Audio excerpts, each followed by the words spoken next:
Okay, I'm hoping everybody can hear me now. So my name's Kevin Wadsworth.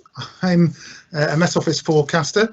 I am basically employed by the Met Office to provide weather forecasts. I've been in the Met Office now for quite a number of years. I won't say how many, but it's a long time that I've been forecasting for the Met Office, and it's really nice to be able to talk to you all. I was in the Scouts many years ago. When I was your age, and one of the badges that I did was meteorology, and so that's one of the things actually that got me interested in the weather. I've always been interested in clouds and snow and thunderstorms and all the sort of exciting weather that you get in this country. I don't know if we've got people listening from other countries as well, but I guess we've got people listening from all over the UK, and we get all sorts of different types of weather in this country. And so we need a weather forecasting company like the Met Office who can tell us what kind of weather is coming and help us to prepare for severe weather. So the weather affects us in all sorts of different ways. We need to know what the weather's like if we're going to be flying in aeroplanes, for example. We need to know what the weather's going to be like if we're planning a barbecue or going to the beach, and all sorts of things like sporting events, football, all sorts of big events that take place, gigs, concerts, are all very dependent on the weather and getting a very accurate weather forecast. So that's what we're here for in the Met Office. So how do we put a weather forecast together, and how does it all work? Well, in the Met Office we have our headquarters down in southwest England, and down there they have a very big computer. In fact, it's the one of the largest and most powerful supercomputers in the world at the moment, because being able to forecast the weather needs a lot of very clever computing power. And we have a big computer down there with lots of people, clever scientists, who are sort of working with the information that comes from that computer, and it gives us all the weather forecasts. But how do we program that computer? How do we tell that computer what it needs to know in order to give us an accurate weather forecast? So it starts with, I'm hoping you can all see what I've got on my screen here. It starts with observations, and observations are made in all sorts of different ways. We need to know what the weather's doing at the moment before we can even hope to forecast the weather. So forecasting the weather starts with observations, and we have satellites up in space, and these satellites are sending back information about the clouds and the rain and everything that they can see from space, and feeding all that information back down to Earth, to our computers. The measurements are also taken down on the Earth's surface as well, and we have weather stations dotted all around the country which record the weather. We're recording wind speed, wind direction, temperature, humidity, rainfall, all these sorts of things all the time, and all of this information is really important, because we need to be able to tell the computer what's happening now, and then once it knows what's happening now, it's able to help forecast what's going to happen in an hour's time, or 2 hours time, or 6 hours time, or tomorrow, and further on into the future. So it all starts with having a really accurate picture of what's happening now. And you can make weather recordings and weather measurements at home, even with a thermometer and a homemade rain gauge, for example. You can record your own rainfall in your back garden if you've got one, or at school, or in your scout groups. I'll show you in a moment how to put together a simple rain gauge. We also release weather balloons into the sky, and these weather balloons take measurements, and they send all the recordings back to us, and we're able to take that information and put that into the computers as well. The sun is what causes the weather on this planet. Without the sun, we wouldn't have weather. In fact, we wouldn't be here at all. So the sun gives us all the warmth and all the energy, and that energy from the sun's heat is what creates the clouds, creates the rainfall, creates the wind as well that blows outside and gives us all of our weather. Without the sun, we wouldn't have any weather at all. So the heat comes from the sun reaching the earth, and the sun is obviously really large compared to the earth, and it produces huge amounts of heat, and that heat arrives from the direction of the sun, and it's most concentrated on the equator. The North Pole and the South Pole, the heat from the sun just kind of skims over the top and pretty much misses that part of the world, which is why the North Pole and the South Pole is particularly cold. They kind of miss out on getting heated up by the sun. So the hottest places on the Earth are right in the middle there. So where that third arrow is, that's where you get the greatest heat the arrow on the right hand side, right in the middle there, that's where the heat from the sun is most concentrated. So I'm going to stop sharing this screen now if I can. Just bear with me for a second, get this technology to work. There we go, and hopefully you're back just being able to see me. So my name's Kevin Wadsworth. I work at the moment in the north of England as an advisor to civil contingencies. That means that I use my weather forecasting experience to advise the fire service, the police, ambulance, the military, local authorities and voluntary organisations, and it's my job to interpret the weather forecast so that all of those organisations can respond and be prepared when there's severe weather on the way. So it's all about preparing for that kind of severe weather that causes impacts. I mean, it's all very well knowing when the sun's going to shine and when the weather's going to be fine and pleasant, but it's more crucial to get the weather forecast right when we're forecasting things like flooding, severe storms, gales, and the type of weather that can cause damage and cause risk to people's safety. So all of those weather observations that I was just talking about there, and all that ability to forecast the weather is really, really important. And as I mentioned there, you can do a little bit of home weather forecasting yourself and weather observing by setting up a home weather station. Very easy to do. You can either do it at home in your garden or you can do it in your scout groups, and there's plenty of information and advice on how to do that online on the Met Office website. But you can start with something as simple as a plastic bottle like this, and you can turn this into a rain gauge in a matter of just a couple of minutes. I'll show you how to do that. You take your plastic bottle, preferably with a flat bottom. I know a lot of people making rain gauges use things like Coca-Cola bottles or fizzy drinks bottles, but they have a bit of a rounded base to them. So in order to turn this into a rain gauge, you need to make the base flat, which means filling the very bottom of it with something that's going to set hard, some modelling clay or something like that. But if you use a plastic milk carton, the base is flat already. So all you have to do is punch a hole about 2/3 of the way up and then cut around the carton until you've cut it in half. So I'm just going to finish doing that now. There we go. What could possibly go wrong? So you've got the bottom half and the top half. And the important thing when you're making a rain gauge is that the funnel that's going to be collecting the rain has the same surface area, the same size as the container that it's going to put the rainfall into. So in this case, I've used the milk carton, and by turning it upside down, turning the top upside down and putting it inside the bottom, you've got an instant rain gauge, because the top part of it funnels the rain into the rain gauge and the bottom part measures it. And you can see I've put some measurements on the side there. An even better way of doing it would be to put a ruler, a flexible plastic ruler on the side, and glue it onto the side. And then you can, this is marked in centimetres. So if you left this out for a few weeks, you could measure how many centimetres of rainfall had fallen.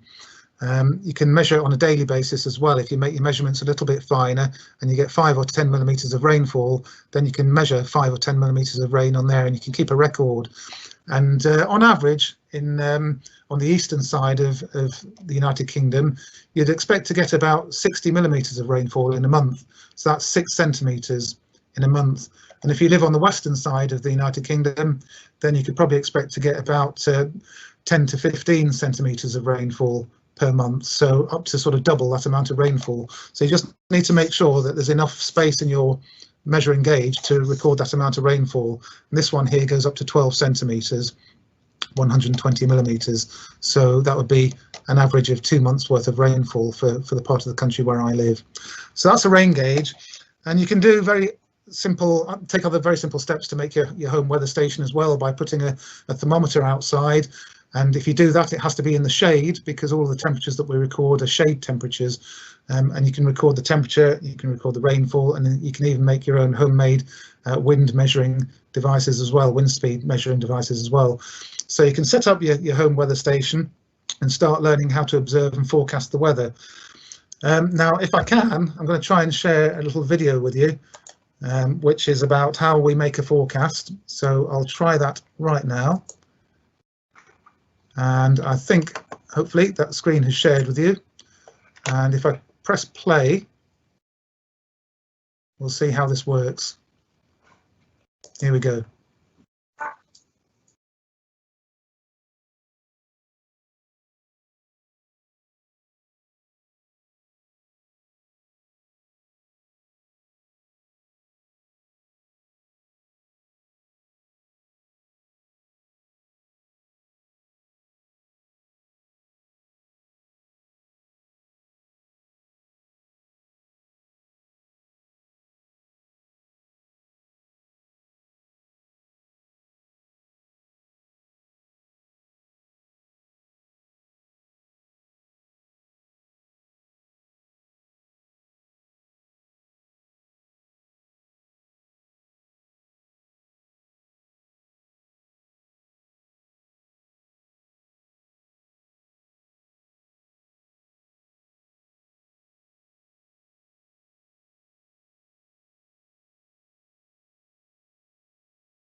Okay, so hopefully you saw there how we put a weather forecast together. It's a little video there to give you an idea of just how the Met Office gathers its weather information, puts it all together through that very clever supercomputer that I was talking about, and produces a weather forecast for you.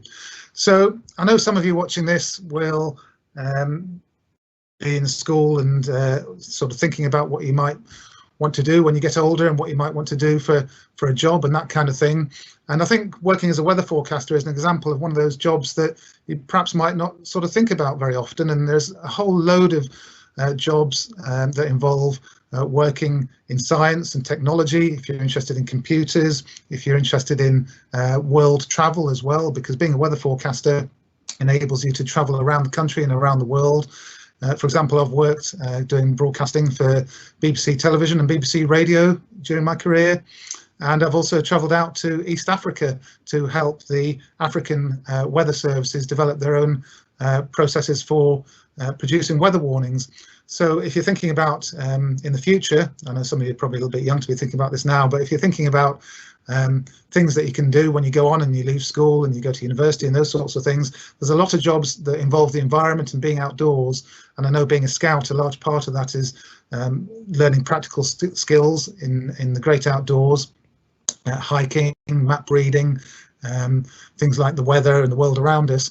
And there's a lot of jobs that are in those kind of industries and those kind of sort of sectors of our economy, and we're crying out for people who have all those sorts of interests. So being in the Scouts and the Explorers and the Cubs is a very good way of developing those skills and finding out whether you have interests in those sort of things. And for me, it certainly sparked my interest in weather forecasting and meteorology.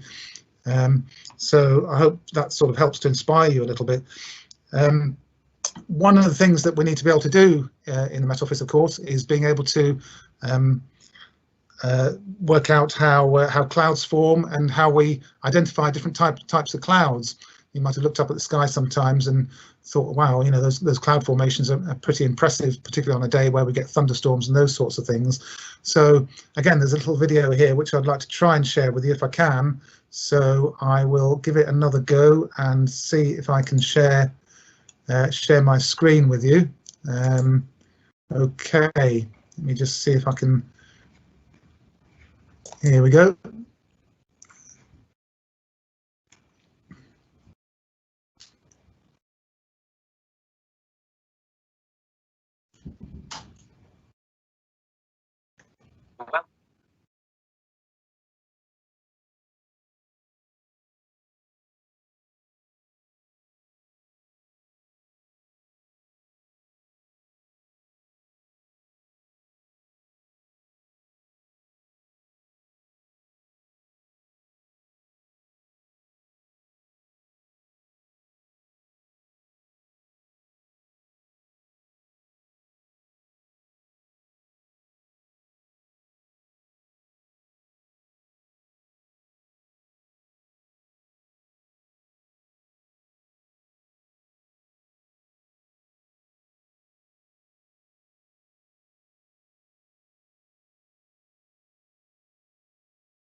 There you go. There's a quick little video there that shows you how we name our clouds in the Met Office, and there's a lot of thought goes into the whole process of cloud naming and how we forecast and how we observe the weather.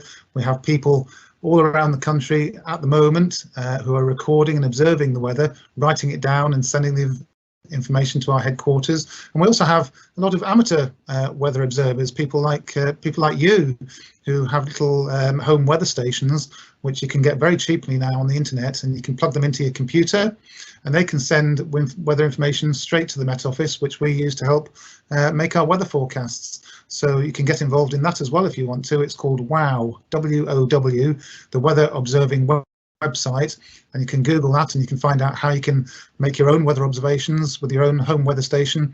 And again, that's a good thing to do as a project in a scout group, because you can get together, you can get the little bits of equipment that you need, plug it into a computer and have your weather station and send that information electronically to the Met Office website, and you can have your own weather station that appears on the Met Office website, giving the weather data. We have lots of schools, universities, and scout groups who take part in that sort of thing and send us the sort of information that we need to do our weather forecasts. So you can get involved as much as you like, and if you've got an interest in the weather and you're doing your meteorologist badge, then there's lots and lots of information that you can get both online and in books as well, learning about how to forecast.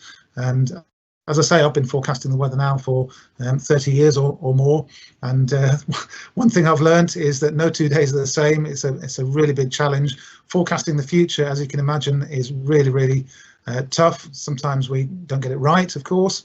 Predicting the future isn't as easy as we might like it to be, but with these types of computing the types of computers and the computing technology that we have these days, it's really made a massive difference.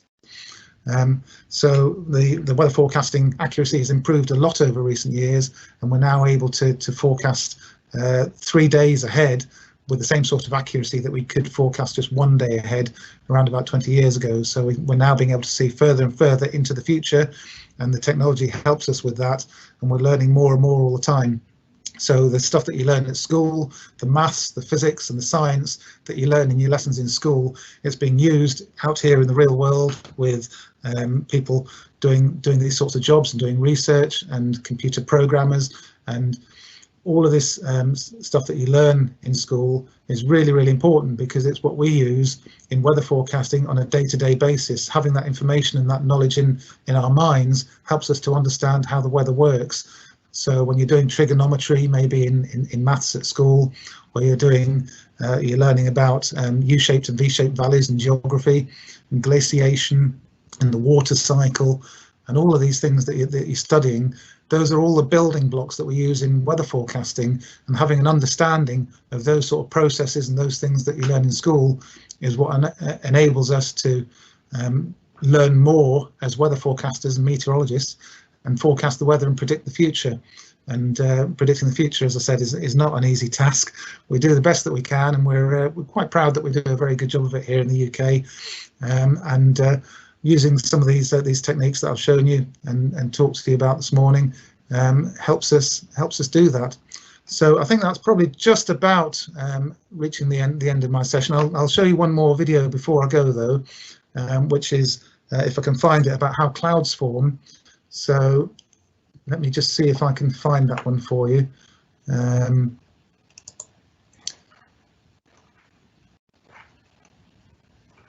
Just bear with me a moment, because it's taking me a moment to find it.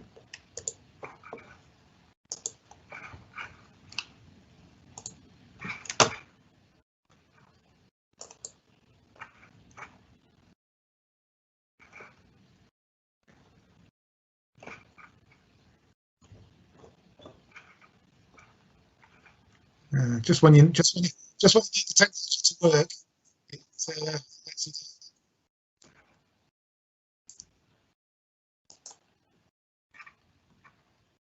Okay, so hopefully you can see, rather than showing you the video, I'll show you some slides. So hopefully you can see those slides, and I'll just talk through some of those slides for you.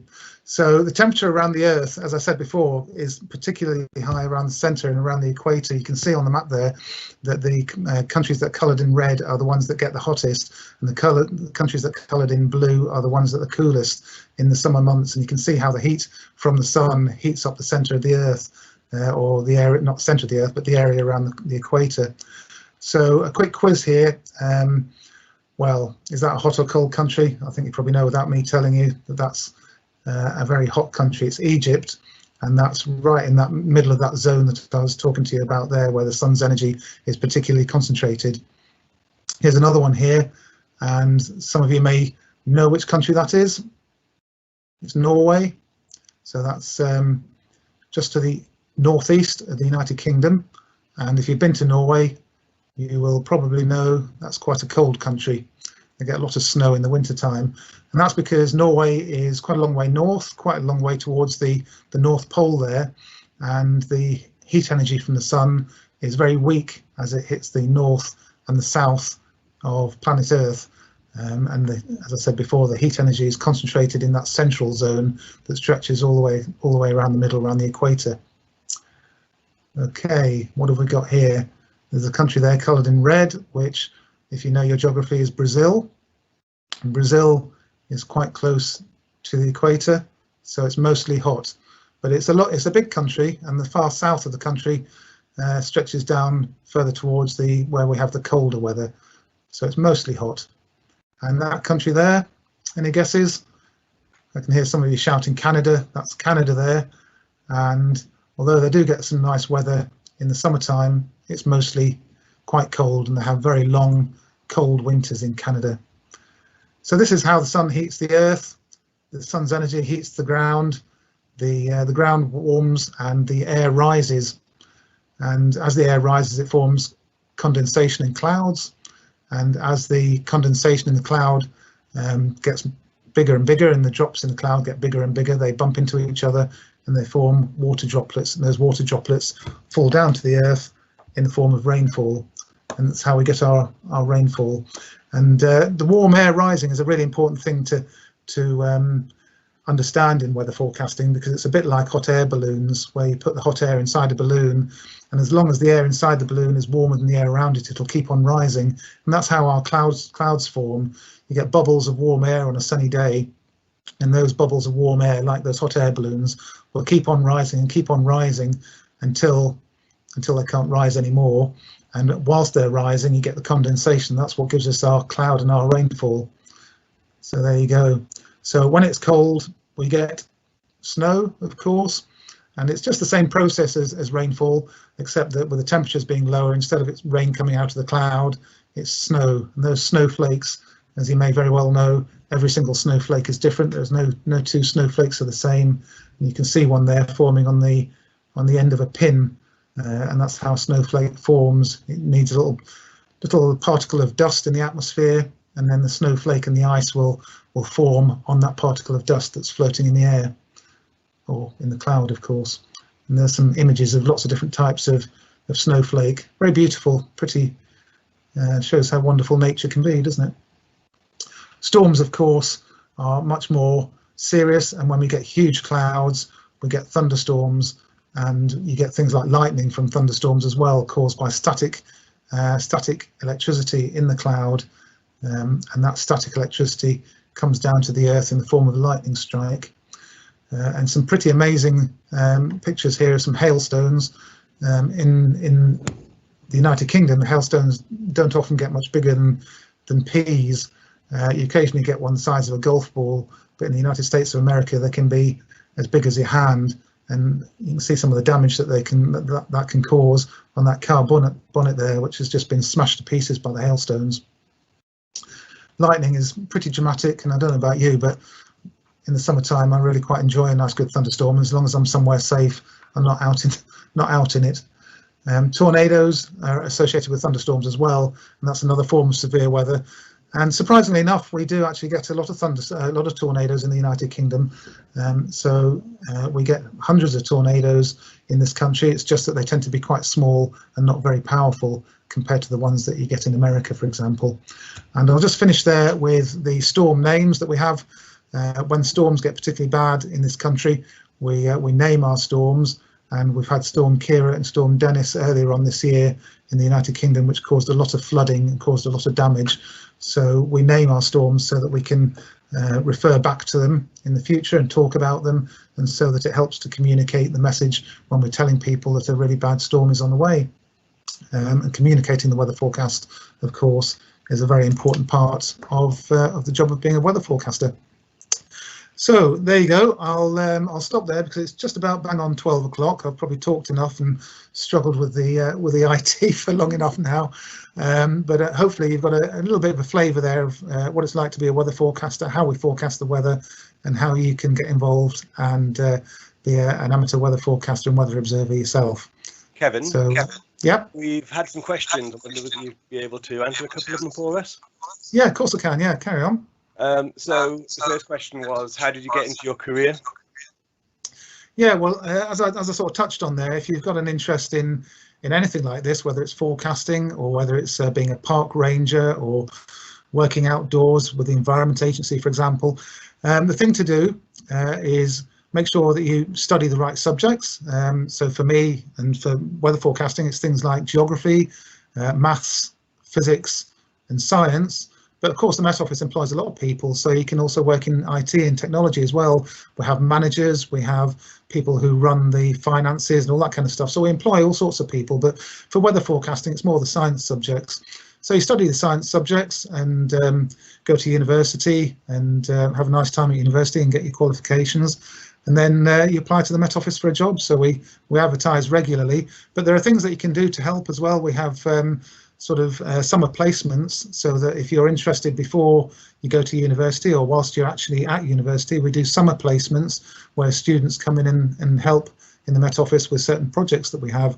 So by showing an interest and getting involved that way, you can help your chances as well.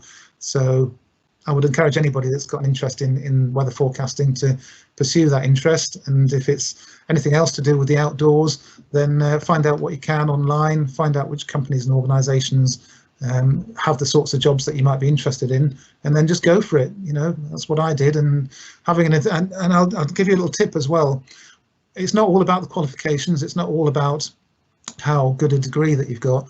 It's about the enthusiasm that you have. So employers these days are very often looking for people who are enthusiastic and have a lot of common sense. So the more enthusiasm and common sense that you have, that'll put you streets ahead of a lot of other people as well. So just a little tip there. And then the other one, which is quite interesting, certainly up here in Northumberland today, some of us are quite pleased we're not at physical Marrow because it is extremely windy up here today. So why is it very windy? Do we know that? Yeah, we do. It's being caused by a deep area of low pressure, and it's low pressure that causes a strong winds, whether it's in the UK or anywhere else. And it's where the air is rushing up in the atmosphere, and it's spinning around and causing this deep area of low pressure. And in the Earth's atmosphere, it's a bit like when you press down on a balloon. The Earth's atmosphere is trying to even out the pressure difference, and that very low pressure to the northwest of Scotland is trying to balance itself out with high pressure that's down over the near continent. So you've got air that's rushing from high pressure to low pressure and trying to balance out that difference in air pressure across the Earth's surface. And that air rushing around is what we feel as wind. So we've got all these strong winds. I mean, I'm speaking to you from Newcastle, so not very far from you in the northeast of England, and we've got strong winds here today, and it's because of all that air is rushing around trying to equalize the pressure and even things out. It's Mother Nature just trying to keep things in balance. Great. And how many weeks ahead can you actually predict the weather? We get asked that a lot. So accurately, we can forecast a few days ahead. We can then forecast a few weeks ahead, but not with the same level of detail. It's a bit like looking through thick fog. And when you've got thick fog, you can see objects that aren't too far away. You can see them fairly clearly. Objects that are much further away, you can't really make out very clearly. And it's the same with weather forecasting. We can peer a few hours and a few days into the future and see things quite clearly. But if we're trying to look a few weeks into the future, things are more hazy.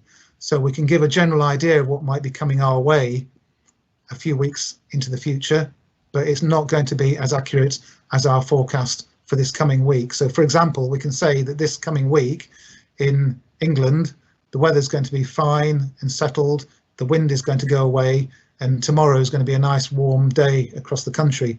And as we go through next week, it's going to stay mostly dry with some sunshine and warm weather. But if we're trying to forecast the weather for July and August, we can't do it with the same sort of level of detail. We can tell you that it's likely to be fairly dry and fairly warm, but we don't have the same confidence. Good. There's quite a few questions just around general cloud formations and why it rains and various things like that. I'm just wondering whether maybe we could answer some of those questions after the chat and just maybe leave the answers in the chat, or certainly post them with the video when we post the video, unless you want to maybe expand on some of those areas. Well, clouds, we get different types of cloud because of the way that the atmosphere is behaving. If the atmosphere is quite stable, if the air doesn't really want to rise very much, the cloud flattens out and forms a layer, and that's because the air above it is quite heavy and dense, and the rising air goes up and then spreads out because it can't go any higher, and that forms layers of cloud. But on a day where the atmosphere is what we call unstable, the air can just rush up and just keep on going up and up and up and up, and you get these sort of cauliflower or mushroom shaped clouds, and they're the ones that produce heavy showers and heavy thunderstorms. So it's all to do with how stable the atmosphere is and how much the air is able to rise. The more it can rise, the more condensation that can take place, and the more depth there is in the atmosphere for all of these complicated processes to take place. And if you've got a great depth where the cloud can form, then that means you can get lots of heavy rain and lots of dark black clouds.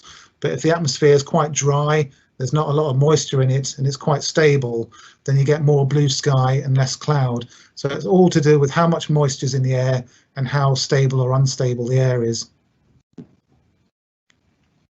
That's great. And I think we'll just finish on the last one. What causes the beautiful pink skies we sometimes see? That's caused by particles in the atmosphere reflecting or refracting the light. So as the sun's light comes towards us from space, it's a white light, and that white light contains all the colors of the rainbow. So when you have a shower or a rain shower, that light is split into all its different colors, and you can see all of the colors: red, orange, yellow, green, blue, indigo and violet. And that's because the raindrops are acting like a prism, and they're splitting the white light into all its different constituent colors. But with a sunset, which appears very red or pink, what's happening is that the particles that are in the atmosphere, usually dust particles, are reflecting all the other colors away, and the only colors that are coming through are the pink and the red colors. So as that sun gets very low in the sky, the white light from the sun is getting broken up, and all of the other colors are being reflected away, but the red and pink colors are being allowed through by the particular particles that are in the atmosphere. And that's why when the sun rises and the sun sets, sometimes you get these very unique colors, which can be yellow, orange, pink, red, purple, all those colors. And it depends on the angle of the sun and the particles that are in the atmosphere, but it's just caused by all the other colors of the light being reflected away and leaving that one color behind. Clever stuff. Great, thank you very much. Okay. Thank you, everybody. I'll say goodbye. Bye-bye, everybody.